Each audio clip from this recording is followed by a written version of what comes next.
Good evening, everyone. Welcome back to Twin States News. I'm Nicole Menner. The only freshman to have started in all 61 of Mississippi State's baseball games this season, Tanner Allen has been named a freshman All-American by Collegiate Baseball newspaper. Allen has hit .302 on the season with 27 extra base hits and 42 RBI. The Theodore, Alabama native had 6 hits in last week's Tallahassee Regional and was also named the SEC's Freshman of the Week for the first time on May 21st after slugging over 1,000 with a .571 on-base percentage in the Dogs' final series of the regular season against Florida. The Ole Miss Rebels also had a representative on the Freshman All-American team as left-hander Jordan Fowler was named to the team on Wednesday as well. The Union City, Tennessee native finished a fantastic rookie campaign by going 7-0 with a 3.20 ERA. He limited opponents to a .237 batting average over 16 appearances and 9 starts for the 4th-ranked Rebels. Fowler was sharp in his final appearance against Tennessee Tech in the Oxford Regional when he allowed one of college baseball's most prolific offenses to just 2 runs and 4 hits over 5 1/3 innings of work. The MLB draft continuing this afternoon, and 4 Bulldogs have now been taken. J.P. France gave us a top-notch pitching performance over the weekend in the Tallahassee Regional, and he was taken in the 14th round by the Houston Astros.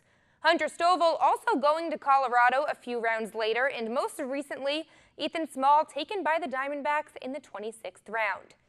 And the number of Ole Miss Rebels drafted is now up to 6. After Ryan Rollison was chosen in the first round to Colorado on Monday, a pair of Rebels were taken yesterday, and then a trio are off the board, with James MacArthur going to the Phillies, Ryan Olenek to the Giants, and Will Galson most recently to the Rockies. Ole Miss women's tennis star Ariane Hartono was named the Honda Sports Award winner for tennis earlier today. She's the first student athlete in the history of Ole Miss to be named a Honda Sports Award winner. The honor makes Hartono a finalist for the Collegiate Woman Athlete of the Year and the 2018 Honda Cup, which is announced on June 25th. Hartono was the 2018 NCAA singles champion and the first NCAA singles titleist in Ole Miss women's tennis history. She was also the first player to be named SEC Player of the Year after finishing 11-2 in SEC singles play. She finished the year winning 17 straight matches and ranked top 10 in singles and doubles with a 37-6 overall record. It was a quick turnaround for the Braves and Padres between last night and today's games. The Padres crushed the Braves in San Diego to open the series with an 11-4 win, but the Braves answered back last night with a 14-1 win. That's 30 runs scored in the first 2 games, so let's see how many they would add in the finale earlier today. Out to Petco Park, both teams fighting to take the series win. Top of the first, and Freddie Freeman at it again, sending a solo shot to right field for his 11th home run of the season, 1-0 Atlanta.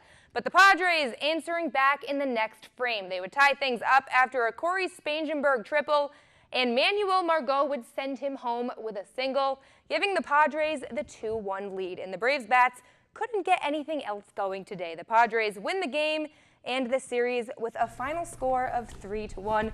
So a big scoring difference than the high-running scored first 2 games that we had been seeing. The Braves are a fun team to watch. They'll pick things back up with the Dodgers on Friday, get things going again. Nobody likes a low-scoring baseball game, though, because they can just feel so slow. So slow, and then you can tie them up easier. And then usually game 3, if the first 2 games series are taken by one team, that 3rd game is going to be a lot of experimental. You kind of give you guys a rest, your starters. So it can happen. Yeah.